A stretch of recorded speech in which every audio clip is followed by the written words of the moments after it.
audiences want to see things that are new. I want to go see a story I've never seen before, and that's what we're betting on. A good story will work across the globe. I know that. I'm pretty much sure about it. There's this powerful sense that the audience want to connect to each other and connect to story. It's such a nice spectrum of voices. There's something for everyone. Everyone loves Toronto and everyone loves TIFF.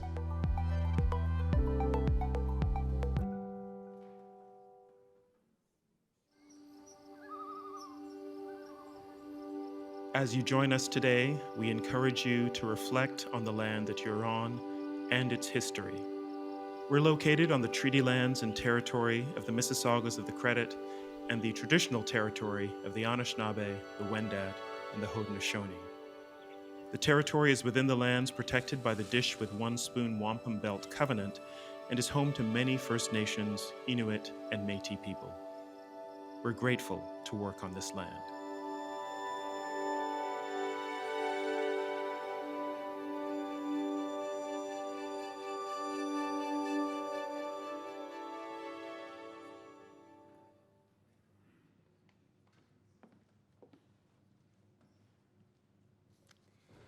Hello, welcome everyone.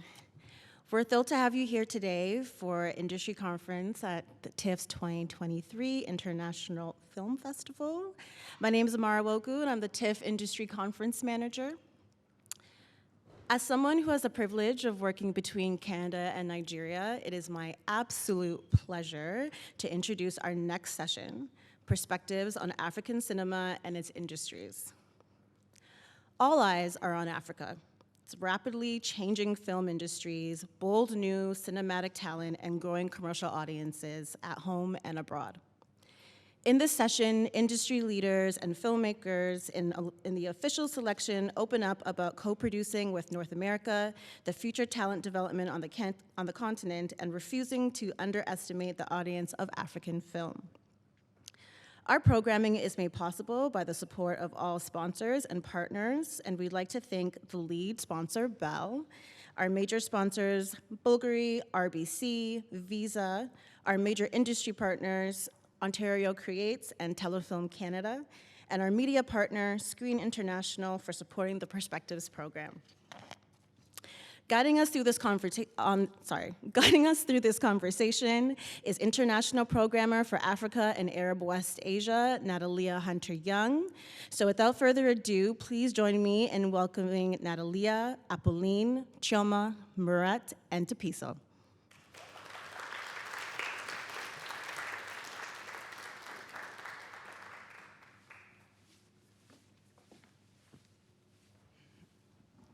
Thank you, Amara. Good afternoon. Good afternoon. My name is Nataleah Hunter-Young. I am a professor at the University of Western Ontario in the Faculty of Information and Media Studies, and I am also international programmer here for Africa and Arab West Asia. I'm really excited to be moderating this conversation of all African women industry leaders. This is the second panel I've moderated like this at TIFF. The other actually is online. It was done in 2021. You can find it on the TIFF Industry YouTube channel. But for me, it's really important that we have these conversations, particularly here in North America, because these are conversations that are happening in Europe.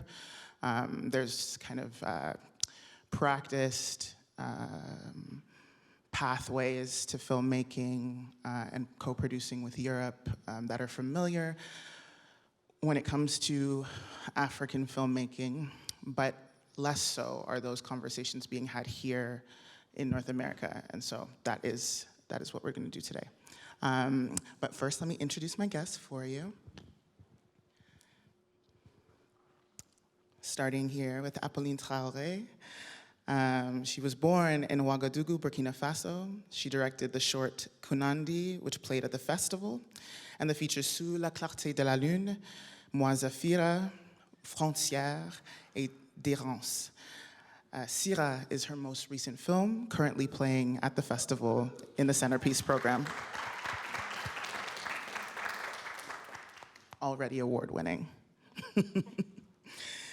Chioma Onyenwe, who we have on the end over there. Chioma Onyenwe is the founder of Raconteur Productions, a film programmer, and a Creative Indaba Fellow. She's the producer of I Do Not Come to You by Chance, being screened at TIFF as a part of the Centerpiece program.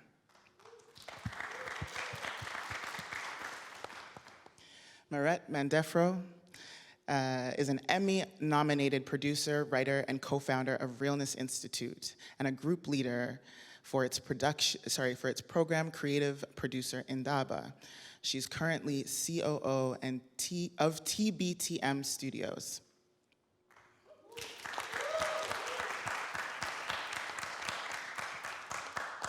And Tshepiso Chikapa-Phiri is the founder and CEO of Known Associates and is producer of Death of a Whistleblower, being screened at TIFF as a part of the Centerpiece program. Please welcome my guests. So I hoped we could start with something that's of particular interest to me in my role as a programmer, which is audience development. And Apolline, I was hoping to start by chatting with you, but generally we're seeing, I'm sure each of you has unique perspectives on the trends that we're witnessing with the growing global audience for African programming. There are many reasons for this growth, but certainly streaming platforms play a large role in that. But this is something we're witnessing take place on the Premiere Film Festival stage as well, with 6 films at Cannes, 9 here, and more if you are counting the filmmakers who are African but are working outside of Africa. Apolline, at your premiere the other day, you had a wonderful comment where you were talking about just this being told that there's no audience for African cinema. Can you talk a little bit about what the experience has been like for you traveling this year with Sira, and perhaps what you're witnessing now? Yeah, good afternoon. It's been a long ride, I would say, through my career, making films and trying to have a distributor and trying to put the film out there. And for many, many years, I was hearing that even to produce the film was been difficult, because they're always, especially Francophone films, you know, it's always been said that, you know, there's not an audience, they don't want to take the risk to put money into the film. And even when we released the film in West Africa, even the ticketing is so low, so no one wants to take a risk. And it's been like that all those years that we've been hearing that, and I've been hearing that with my producer. My co-producer, is a French producer, also has been fighting for that. You know, him trying to get money out of Europe and me trying to get money out of Africa, and we bumps into those comments all the time. And for Sira, we fought so much to tell them that we are able to make films as African and as African women, because it's always the same story that we hear. And when I fought, and I was able actually to do Sira and finish Sira, and we premiered at the Berlinale. The first screening, I think it was you were there. The first screening, it was this big theater for like more than 1,500 people, and the room was completely packed, like really packed. And we premiered it for once, and the second time and the third time, and it was always packed. And then we had to leave. We didn't finish the festival. We had to leave to go to FESPACO. And while we opened the FESPACO, we get a call and say we got the audience award. And I'm like, you guys have been saying that there's no audience in Europe, in America for the African films. How in the world did I get the audience awards? And that was for me something so important, so valuable, you know. It was more even important for me because I wasn't even in the competition, the big competition. I was in Panorama. And not only I wasn't in the big competition, I was in Panorama, but I get the audience award. So I really felt that we do have a voice, we do have our cinema, we do have a place in this world of cinema, and people just need to open up and you know, and receive us, you know? And it's so frustrated that the people who are saying that are coming back to Africa to tell our stories, and we can, you know, we have to work together, and then, because I think that we, as African, are the best people to tell our stories. And that's come up a few times in a few different screenings with a few different filmmakers, and I think you're right that it is time. Tshepiso, please talk a little bit about what you're witnessing from South Africa. There's a huge streamer influx and a really strong amount of programming that they're coming out of South Africa specifically. And I know that Known Associates has some affiliation occasionally with Prime on some productions. Talk a little bit about what you're noticing from your vantage point when it comes to audience development and the audiences Yeah, I always responding. find it quite interesting when people say, you know, there aren't audiences for African content, because firstly, we have a whole big continent full of us, and then there's also 25 million brothers and sisters who live outside of Africa who are African. And then obviously there's always a curiosity about us Africans, our lives, our histories, our journeys, the food we eat, you know. So when people say there are no audiences, I'm like, where do you live? You know. In South Africa, it's quite interesting. As you say, we've got the streamers, and there's, you know, we're pumping out content. I mean, this year I've shot 6 films. I'm exhausted. But I think that what we are missing in South Africa in particular is the sense of sharing content that's not just South African, you know. And because of South African history and so where we are being a young democracy, we still are very, you know, we still push out a lot of commercial films because we're trying to catch up.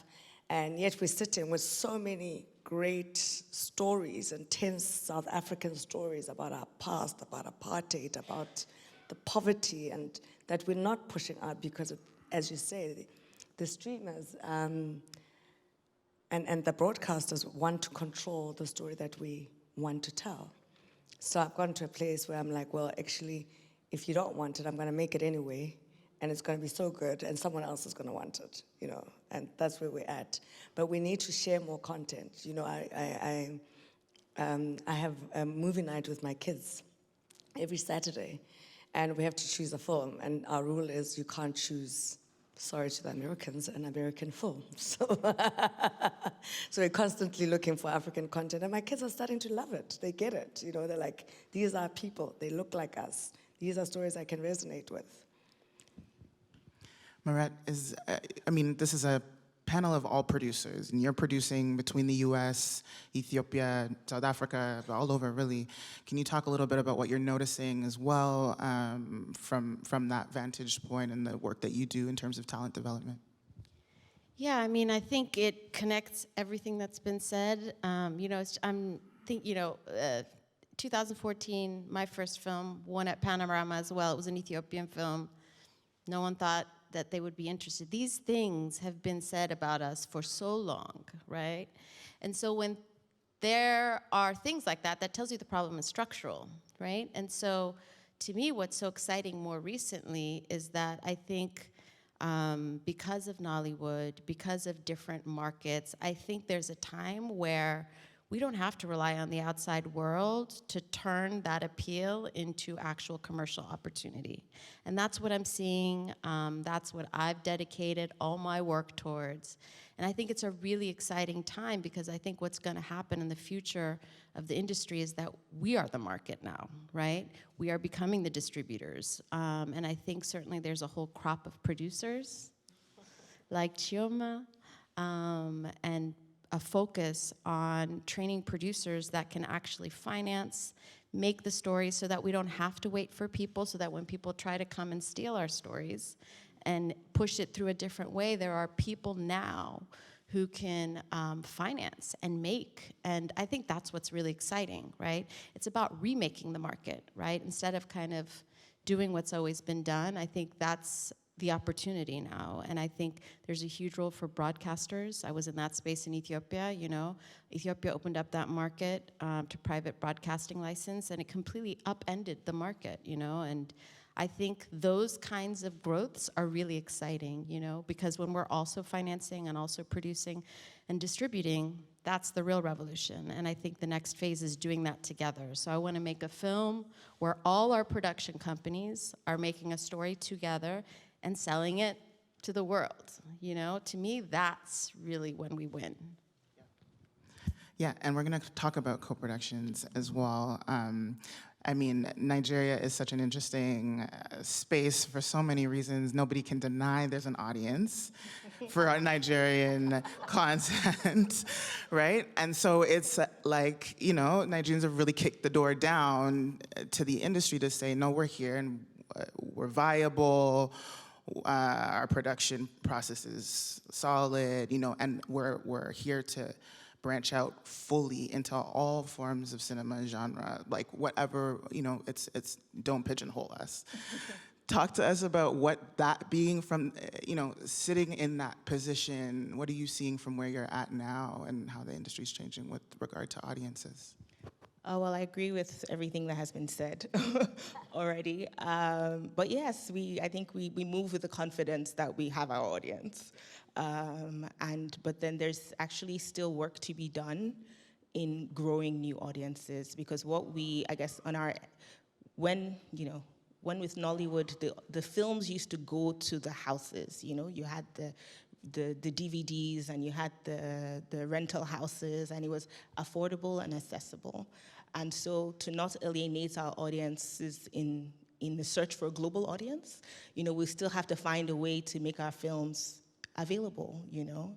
And so there's still some work to be done, but we have, and our films also have range, you know, so now there's Nigerian cinema, and then there's Nollywood, and then there's so many things, you know, that encompasses the films that come out of Nigeria. And yeah, it's finding audiences for each and every one of those types of films, because they're not all commercial, not all seemingly commercial films, but they all have audiences. But I just think, like I was talking to Mehret yesterday, and it's just the work we have to do in advocacy, because the way our literature has been able to grow both locally and internationally is because it's part of a school curriculum, and then it travels. So we need to kind of be a bit more intentional about growing the young audiences, like what Tshepiso is doing with her kids, because then, you know, we are the youth population is 60% Africa, so we just need to be more intentional about not neglecting them as audiences now, and and the great thing as well, I guess, with film and with Nollywood now is it's not seen as something that jobless people do. So, and it's because we're in platforms like this, so there is now aspirational, you know, so it's great that for the young people, for schools, for students, I guess that's, for us, is the next step, or should be the next step, to how do we grow these new audiences. So, you know, they think of, you know, Nollywood, I Did Not Come to You by Chance, before, you know, Avengers. Oh. Thank you. I pray for that world. I pray for that world. Chioma, talk a little as well about the different audiences, because I'm thinking there also in like how people are accessing film, because I think there is this misconception that it will be only streaming or only mobile telecom relationships that, you know, help expand the audience on the continent. But in fact, Nigeria is also pushing back theatrical release in a way that I think will be influential for the rest of the continent. Can you talk a little bit about that? Yeah, so what's great about the Nigerian audiences are our cinemas have probably 60% Nigerian films. So we support Nigerian films in the cinema, but it's still expensive, I guess, like, you know, compared to what it was before. So we're still facing piracy. So of course, the films come out, and even when they come out on streamers, there's people are sending links to themselves. But in a way, like, it's how the film travels, I guess, and it's it's how the film travels, like it's how it gets it gets across. But yeah, there's the audiences you have the cinema-going audiences, and you have the television, so Africa Magic, and is still, is pushing out a lot of Nigerian content and films, and now the streamers are more like the new kids on the block, But for us as producers, I guess in finding a sustainable model, to be able to keep making films, we tend to move towards who can afford to pay. So the streamers are probably getting the streamers more popular, but then it's difficult. Like, I guess, like, I can't think of the answer now, but it's thinking, how can we get our films to the audiences? And it's finding innovative ways around these already established distribution paths. And I guess it's in communicating with each other as well, like across the continent, because that's really like our first audience, is how do we get our films to each other outside of like the Nigerian films. And yeah, it's work in progress. Does anybody else want to speak a little bit to? Yeah, look, I mean, I think mobile, there's a lot that's happening in that space as a way of also like advertised mobile, branded, sponsored. I think thinking through windowing as a whole is kind of something we all have to think of. When I think about the changes that are happening in the way that people are consuming, it's also making sure that that gives us options as producers, right? And that's really what we need. Too often the case has been, when it comes to all 54 markets, it's one end of the spectrum that's always considered and not like the full range, So when I think through the audiences and the distribution platforms, it's just yet another kind of way. So thinking about windowing and how that's gonna work in our markets, I think is an important piece of the conversation. I just wanted to add just a little bit to make the difference with African French film, because that's another story. It's so great when we see the Nigerian films and the South African film that do have an audience, especially in streaming. African French films is totally different. We do fight in our country, our own country, because all the theater were completely closed, and we're fighting to reopen the theater. Probably like in Burkina, we probably have one, like 2 or 3 now, and we are trying to push people to go back in the theater. When we go to streaming, like Netflix, maybe they're here, I hope they're here, it's the same story. Very, very, very few African French films are in Netflix. They don't want it. Again, the audience is not there yet. And when we go to Europe, same thing. In France and all of that, my producer can testimony on it. It's like you go, you make those films, and then you have all of this award, and you go to all of those festivals, Berlin and Cannes and all of that, and then when you're trying to get a distributor, then it's the same thing. And of course, English is the main language, which we acknowledge. But it's not the same thing when we do independent film as an independent director. You want your film to be seen originally, And they keep telling you, oh, you have to dub it. In some places, you can't dub it. You will completely break the feel of the story, And you have to get like really great actors to actually come close to that. So it's so painful, and it's such a big fight. We're not, unfortunately, as you guys where you are right now, but the French market, it's so, we don't even know right now, because we don't even have a market. I mean, African French film don't even have a market. We fighting first to make a film, and then there's nearly no distributors, and even if we do get a distributor, it's again fighting to get people into the cinema, and the streaming are not helping us, and basically sometimes we have to do the work ourselves, So yes, we are looking into what Nigeria is doing, what South Africa is doing, and language barrier is always there, you know? It's like pushing us, and I'm like, okay, we've been colonized. So what do you want me to do now? You know, we speak French, and the French don't want us.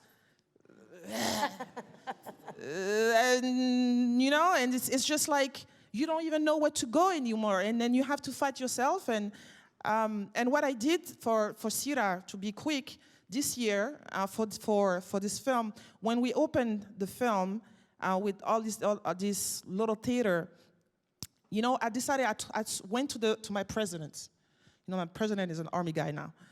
I have to mention that he's an army guy. So I went to him and I said, listen, the country is nearly half taken away from the terrorists. How are those people going to watch this? And this is a story that is very important. And this young man, I'm sorry if he hears that, I call him a young man, but he is. He gave me the permission and help to go into all of those cities, like far away, where you can even drive to, you know? And sometimes we had to take the military plane with escort so we can go show the film. So I really wanted them to see the film, so we spread the film all over. For free, because they are suffering so much. And we went to some places where those people in the villages never saw a big screen ever in their lives, ever. You know, and it was such a big experience for me. And unfortunately, I'm not a producer. And I mean, I try to be, but I don't want to be a producer. I don't like to be a producer. Seriously, I don't. I'm a director in my head. That's what I learned. But sometimes, I mean, we have to do this. We have to fight out together, and it's still not there yet. But hopefully, you guys will speak French a little bit. Just kidding. Well, my kid goes to the French school. Good. Did you want to? Yeah, I think to what you're saying, my feeling is that we are not talking to each other enough. Yes. And so what's happening is that we're constantly going to what I call the low-hanging fruit. You know, the streamers are like low-hanging fruit. You just go there, you negotiate a license. I get told, this year, I sat through a conversation with a broadcast partner who told me, Tshepiso, the films that you're making are too complicated. The audiences don't get them. They just want something simpler, you know, more bubblegum. And I was like, I don't want my name on bubblegum, you know. And then I said to him, well, the audiences are getting smarter, right? Because a kid who's 15 today, in 5 years' time, they're 20. They don't want to watch bubblegum. They want to talk about real life. And therefore, I think we need to start having more continental conversations with each other. You know, you need to be able to pick up the phone and say, I've just finished my film. Do you think SABC will want it, or ETV? I've got a co-production, actually, on a series called Umbre with Ivory Coast. And there's French and English and all our South African vernacular in the film. And look, I don't even speak French, but when I go to Ivory Coast and with my partners, you know, we put together the Ivorian national broadcaster with the South African national broadcaster to come and get involved in this project. And so we need to start, as Africans, we need to start really getting rid of these borders that were created by our colonizers and start becoming one continent and start making content that is English, Sotho, French. You know, we'll learn from each other. We'll learn our languages by starting to communicate. We don't know each other's languages because we don't communicate. It's so deeply intense how the colonial legacy still divides the media streams. I spent time in Cameroon this year. I was invited by the Cameroon International Film Festival, which takes place in Buea, which is the English minority part of the country. And it was very clear to me to see the difference in not only in resourcing, but and being, you know, that's directly next to Nigeria, very close, but also the struggle that young people there were having with their content, trying to appeal to a Nigerian market because they couldn't quite crack the French hold over the channels, over the theaters and the cinemas in and around French Africa. So it is quite shocking how still those divisions still play such a major role. You know, they won't buy something if it's not dubbed in French, right? And then where is the money to dub it going to come from, so on and so forth.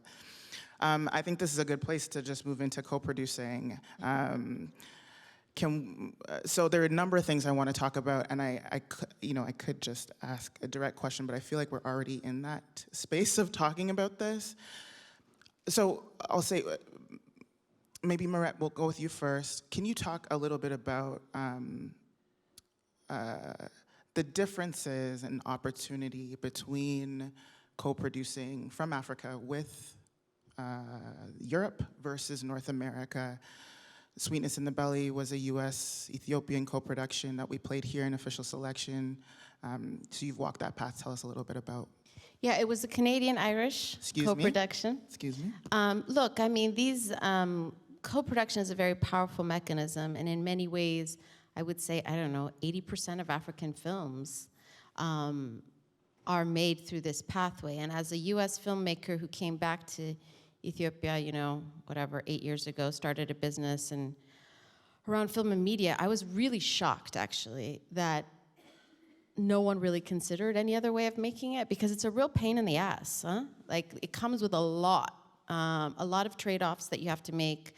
Key creative positions have to be then coming from Canada or Ireland. I will say on that film in particular, shout out to Telefilms, because I think it's the first time that an Ethiopian director, an African director, helmed a Telefilms project, because those Canadian producers were like, we can't make this story without an Ethiopian director, because it was partly an Ethiopian story. So I think, when producers make a case, these rules can change, but I think it is what people know. And the way I look at it is, if you're a creator, right now what you need are options, right? And so understanding how private equity works, private equity that's actually friendly, not these like 25, 30% premiums that some of my Nigerian brethren ask for, right?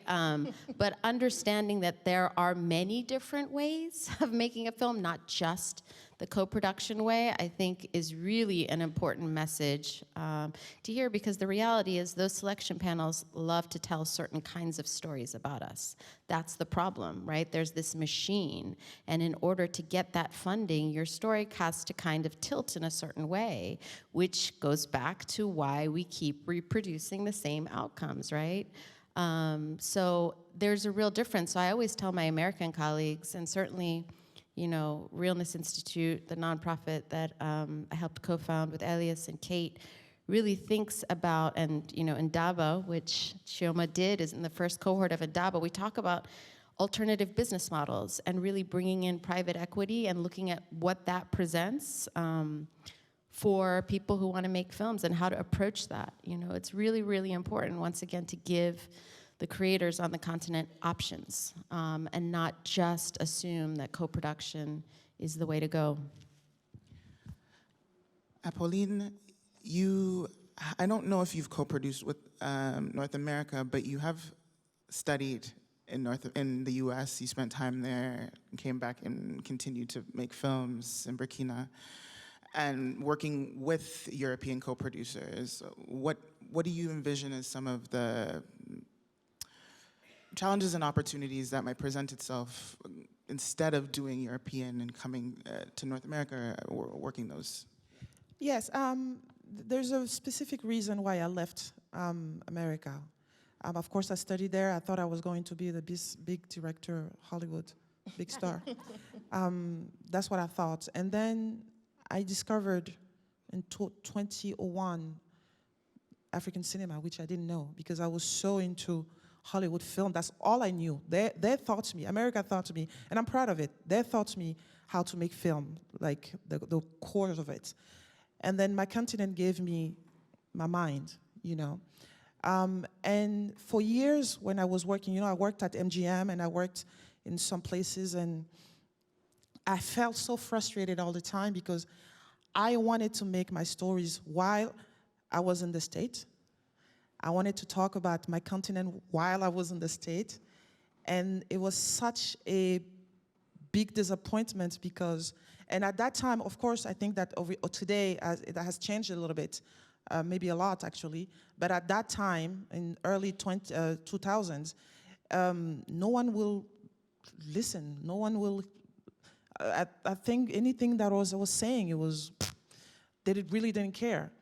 It wasn't interested enough for them. And I decided to come back, and I started working in Africa, and I really felt that I was on my place, you know. Of course, coming back was hard because, you know, African people work on cinema differently. It's another story. But I felt in my place. And then, of course, I met my producer, who's French. And we've done 3 films together. We're going to the 4th one.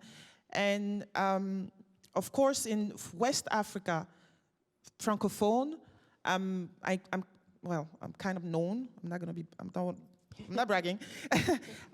So we separated our work on a way that it works very well, because I really take care of getting money really out of Africa, out of my country first, and then out of Africa. You know, I've mastered all of it now. And then the co-production with North America, my producer will take care of that. And it's been working very well because I take care of really of producing and getting the money of the production, and what I need to have to actually finish the film, and my co-producer will get the money for post-production. And that's what we've been doing, and it's been going well. But I know that a lot of time like the French, especially financial, all of those things, they are calling me the bully because I don't take anything from, you know. Sometimes we do have money coming in and I have to change my script, I have to change this, and I said, guys, I am not changing anything. You're either in or out, you know. I'm coming with the majority of the money anyways. So you either go in or you don't. I'm not going to settle for anything. So they know me for that. So, so it's been okay for now, you know. But I really we with my producer would like to extend more work with South Africa, with Nigeria. So we're still working on that and trying to find, as my sister said here, what language are we going to use? How are we going? Because all of those things, sometimes it's a barrier also in co-production. So yeah, my experience with Europe has been that, and I'm glad that I got a good producer who understands me, and he doesn't, you know, push me into certain things. But you know, we really would like to expand and try to make bigger film, and of course, as I said earlier, African film, you know, they put a limit of how much you can get, you know, on your budget. You know, you can't over 2 million. Don't forget about it. You know, you have to be down there because again, it's not going to make any audience. It's not going to make money, anyways. So I think that's, as she said, we do need to communicate, and we did need to see how we can work together and even try to make films within Africa, you know, and find a way to actually get together and break really that language barrier. I mean, I think a very important part of this is also getting Africans, rich Africans, which there are a lot of, okay, supporting films, supporting our films, you know. I think cultivating a culture around supporting film, you know, supporting the arts, I think that's a whole other stream of work. And I think like it's really up to the producers actually to start to have those conversations. We talk a lot about realness, about just doing a whole program around teaching people actually how to support films. Like there's a lot of people who've never even thought, right? Don't even know that that's an option, right? So I think like there's also a lot about educating that needs to be done when it comes to cultivating those kinds of relationships and donors. But I mean, just to get back, let's not completely knock the co-production. South Africa has got a co-production rebate incentive. We've just signed our treaty with Nigeria, which is exciting. It's the first African treaty that we've signed, and one with Kenya. We obviously have a co-production treaty with like Canada and Ireland and the UK and so forth. And in fact, I'm making my first co-production film with a Canadian producer and Irish producers. And these producers are so cool, they're so young, they're so exciting. And it's a South African story, but because I'm bringing the bulk of the cash, you know, it's not gonna be the Canadians dictating to me or the Irish. And so I think that we, you know, yesterday on the panel that I sat on, the Nigerian director who was on it, Lanzo, said, well, the thing is, you know, I want to come to South Africa, but I don't want to shoot my film in South Africa because 200 million Nigerians will cash me out that this is not like the streets. I'm like, honey, we can shoot the place, you know, and do the interiors in South Africa, but we can find a way to make it work. And remember that, I mean, for instance, I've developed a series called Victoria Island, completely Nigerian, no South African characters, going to shoot it all in Nigeria. And I'm gonna take South African money, and I'm gonna take a lot of brand money to make it work because, you know, but the thing again, and it goes back to the whole communication, the thing that's happening is that we're so dependent on our former colonizers, the outsiders, to get our stuff out, and yet we have the resources on the continent to still get to the same objective, and we need to tap into that. I do want to save a little time for audience questions. Maybe just a final wrap up. Chioma, if you could speak a little bit to the conversation that we're having now. Okay. And then Tshepiso, really quickly, if you could talk to servicing Hollywood in Africa as the other direction that we're seeing quite a lot of, and the productions that you have worked on, so that the audience is aware. But Chioma, start us off.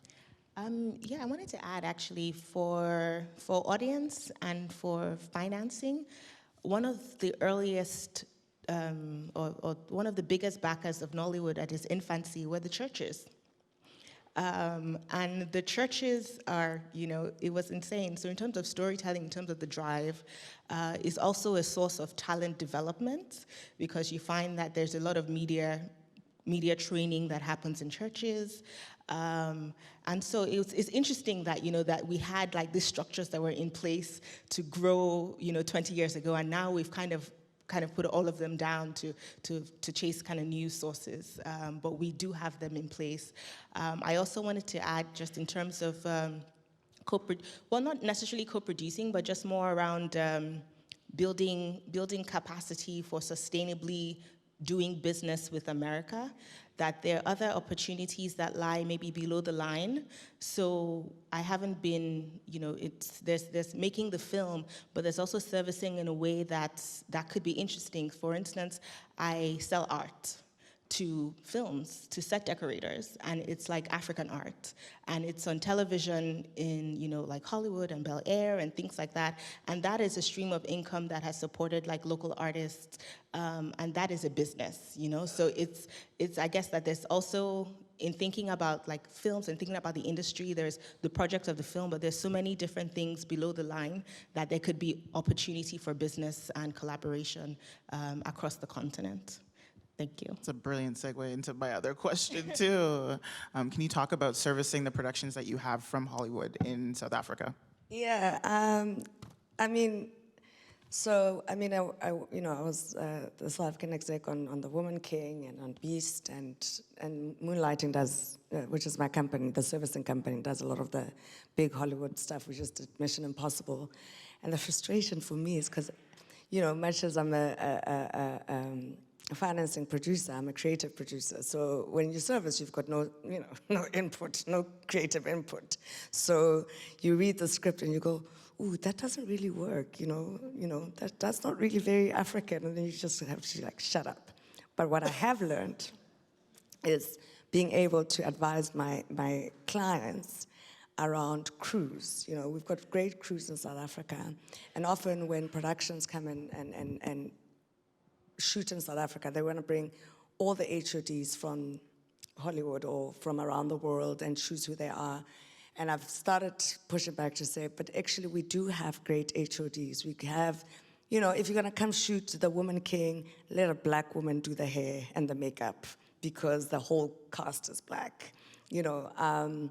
And also just ensuring that we take the opportunity of having these world-class crews training young crew members coming up, you know, so that we can continue to be competitive. Because what happens in South Africa is that when crew members get to HOD level and, you know, the world takes them from us, so they leave South Africa and we land up with a shortage. So it's very important that we do a bit of a skills transfer. And so I think that's what you're alluding to, that we can, you know, I should be able to come to Burkina Faso and we should do some skills transfer with each other so that we are grooming our own talent, not the talent that's just in front of the camera, but the talent behind the camera.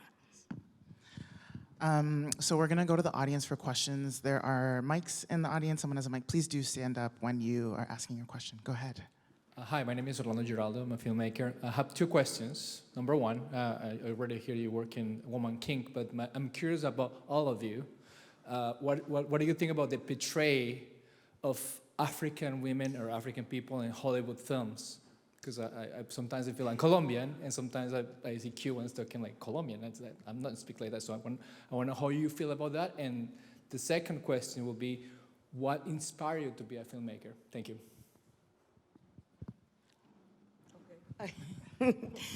I started in music, and then I went to work for a film festival. And when I was working for the film festival, I mean, I always knew I wanted to work in entertainment. So for my parents' purposes, I went to study economics and politics so that they felt I had a proper degree. You know, these are black parent issues. And then I went to work in entertainment. I mean, my mom used to, my dad told me that my mom used to call him and say, what does she actually do for a living? And my father would say, well, as long as she's not asking us for money, it's okay, you know. But I went into film because I was working at a film festival, and I saw all these cool producers. I mean, producers look cool, you know, they talk cool, you know, they jump on planes and go to festivals and look like they're billionaires, you know. Back at the ranch, there's actually nothing in the bank. So I thought, well, I want to be like those guys. I want to be one of them. Little did I know, and here I am. That's how I got into film.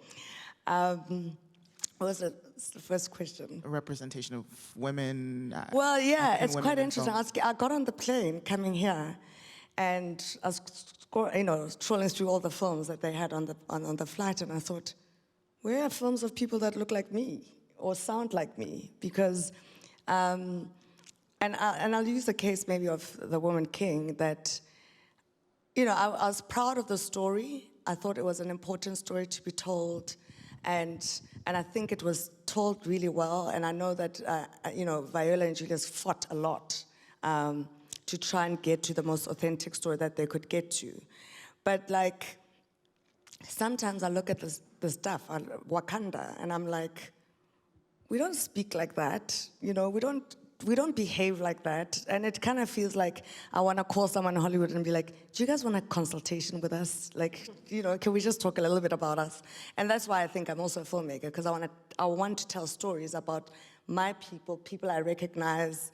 You know, not all my films are about women, and not all my films are about black people. I mean, Umbrella Man portrays the mixed people, or what we call colored people of South Africa, but it's a small group that it portrays. And I think that it's important for me to do that because it's part of the hodgepodge that South Africa is, you know, as a country. Umbrella Men is a film that we had an official selection last year. The sequel to that film is playing in Industry Selects this year, for those interested. Did you want to answer, Apolline? For the first question, how America or how Hollywood is portraying African women, from my perspective, we have to understand, because I don't think we can fight that in a certain way, because it has nothing to do with really portraying us, our culture, or who we are. It's all about money. That's all it is, you know. When we talk about the what you said, the Woman King and stuff like that, when I saw it, or Wakanda, you know, I'm going to say something that probably will clear that, of maybe my perspective on that. When Wakanda came out, the first day, I was in America, and I was so excited to go see it. And when I got there, I thought I was going to shoot myself.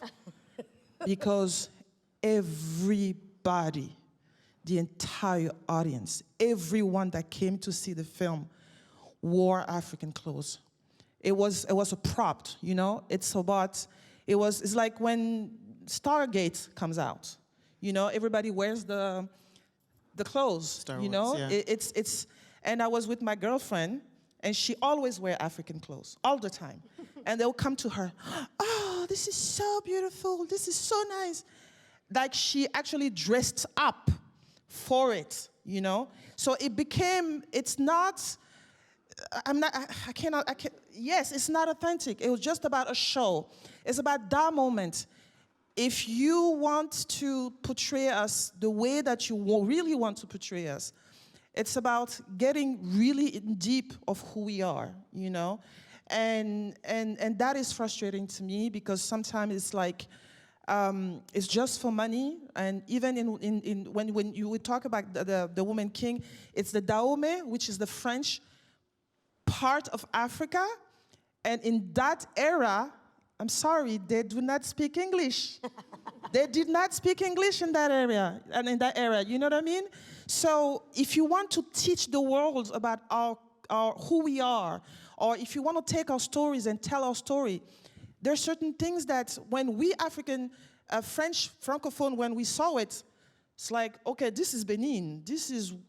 We've been colonized by French and English. Where is English coming from? Of course, the English came, but people were not speaking English at that, you know? And so there's certain things that our kids would watch because they love it, because it's entertainment. But you're teaching them something else because they understand it as the way it was, you know? So that was the first question. And for the second question, I think how inspired me to be a filmmaker. I think I always thought I was going to be a filmmaker.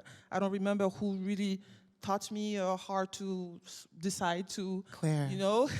Yeah, well, of course, Claire did that, but I remember what I can tell you that I remember, I don't know if you guys probably know that cartoon called Tintin. Yeah?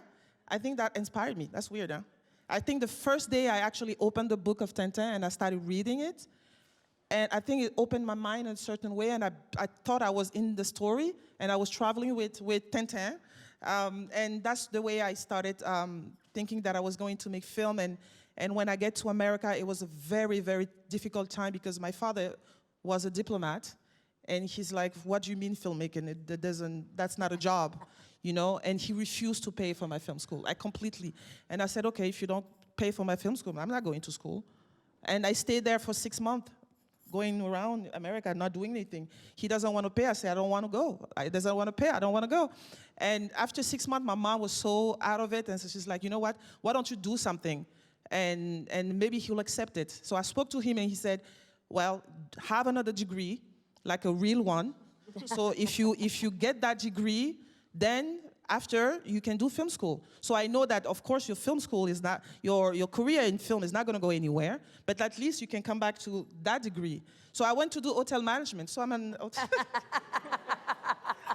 Because that was the easiest for me to do. So I did hotel management, and I did my degree. And I remember the day I got my degree, I put it in a post, and I sent it to him. And I said, here we go. Here's your degree, because it's not mine. And that is when he decided to pay for film school. Legendary. I think we have time for one last question. Who has the mic right now? Hey, Gilbert from the Cameroon International Film Festival. The mic has already been selected. I'm sorry, I don't choose. Okay.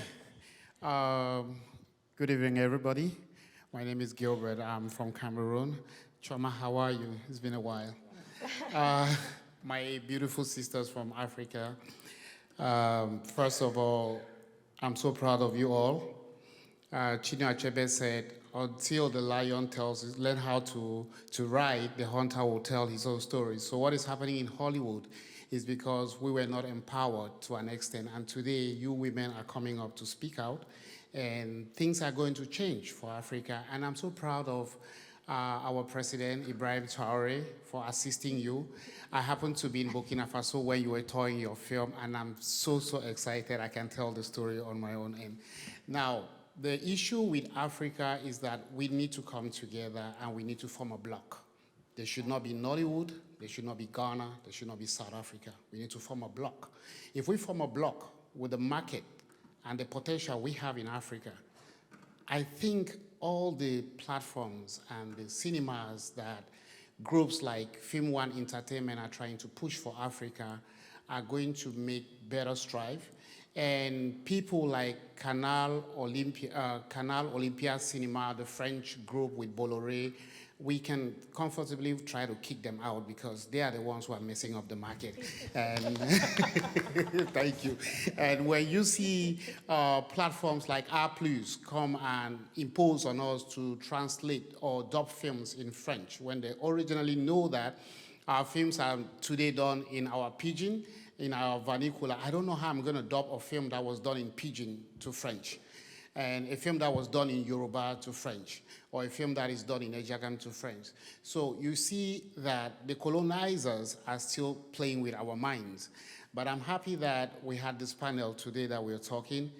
And my only message to you, beautiful sisters from Africa, is that please try as much as possible to continue with the campaign for us to come together, if not as the politicians have failed us, but as filmmakers, we should make an effort to come together and form a bloc, and we will have a better bargaining power to sit with Hollywood and tell them what we want. And if they don't agree, only in Nigeria we have more than 1.something million subscribers on Netflix. They should not be bullying us around. And not to talk about South Africa, not to talk about Kenya. We should be able to call the shot and tell them exactly how we want them to operate in our continent. So thank you very much. I don't have a question. I just wanted to say. Can I just say one thing, Nataleah? Can I just say one thing? Go ahead, To this Mehret. question of representation, you guys, and misrepresentation, I've really changed the way I think about these things, because we're never going to win that battle, in the sense of like, there's so much pressure on films about Black people when they get to the market, because there's not enough of them. You know, it's literally a miracle anytime any one of us gets a film and it gets seen. So actually the problem is that we need to be making more, you know, so that there's less pressure on the ones that break out, you know? So I really, really think that more energy, instead of being angry about misrepresentation, more energy needs to be spent thinking about that pipeline, so that I didn't have to be a doctor first, which I am. She's a double doctor. She's an MD, PhD. I'm an MD, PhD, okay? But the point is, I came to filmmaking second through my anthropology, because it never came up on my radar. It wasn't even an option. And so every time now on these panels, when we talk about misrepresentation, I want to reframe it and say, let's talk about the pipeline, you know? So that there are way more people going into writing and telling our stories. That would fix this problem, because then we won't be mad at the other end when that one film gets out, right? So that's really what this problem is about.